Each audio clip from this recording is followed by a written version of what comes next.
Whether you like it or not, you've got to admit it's very, very different, and it's going to be on sale in a showroom near you for £7,250 very soon. David Farquar, an old friend of the station, tell us about this car. Last time we spoke at the Frankfurt Motor Show, you were telling us about the new little two-seater convertible, the Roadster from Suzuki. This is a car about half the price, around £7,000, very much for families, the car about town. This is Wagon R Plus.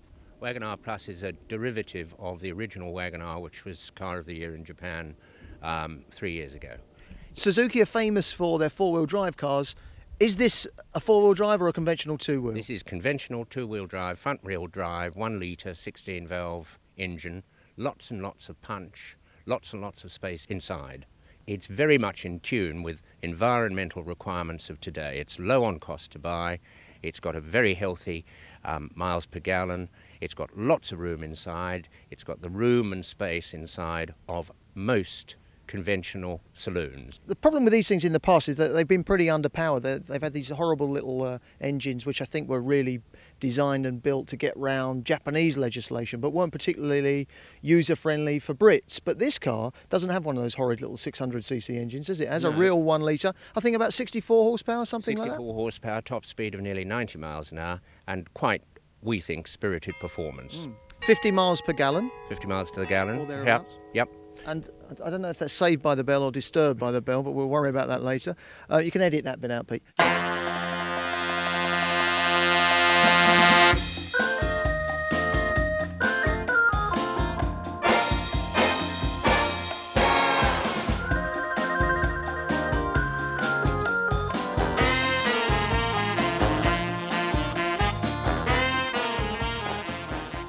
Well, the first thing you notice when you climb into this car is that it's got an enormous amount of headroom. I'm probably about average height, I guess, about 5'10", but if you were well over 6 foot, you wouldn't have any problem at all in this vehicle.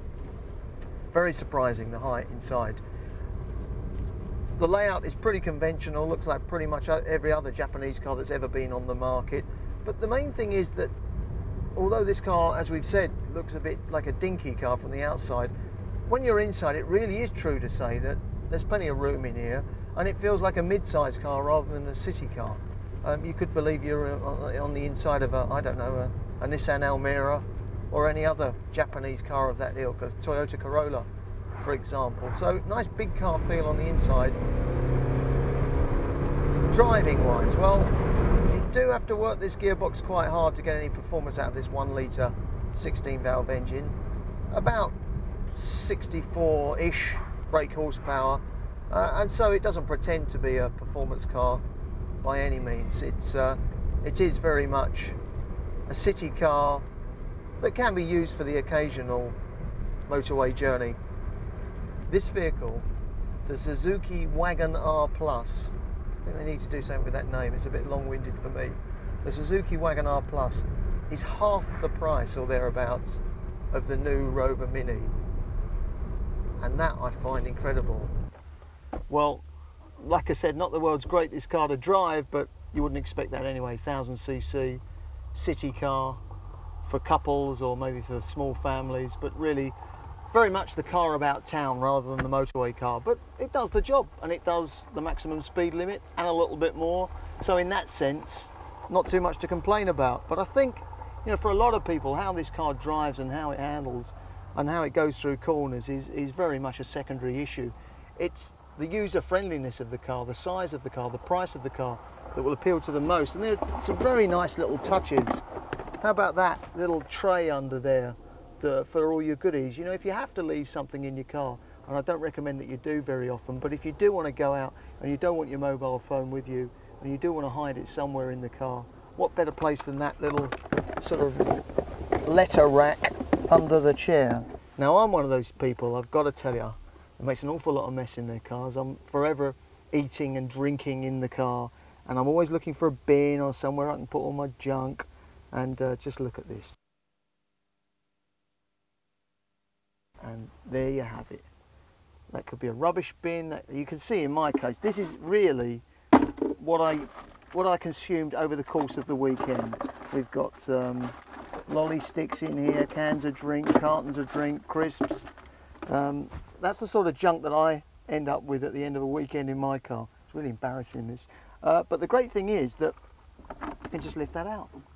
I mean, you could use this for your shopping, for your junk. It seems to me that probably the best thing for it, look how easy it is just to plonk back in as well. Easy to clean. The greatest use for it, I think, is if you're one of those people who likes going out and buying a pint of milk and you're worried about it spilling in the car and leaving an awful smell, or even if you go to the off license and buy the occasional bottle of wine or whatever. That's the great place to store it. Plonk it in there and then close it. Well, there it goes again. I tell you one thing that would drive me nuts about this car is this silly little warning device that makes this horrible noise every time you leave your key in the ignition and have the door open.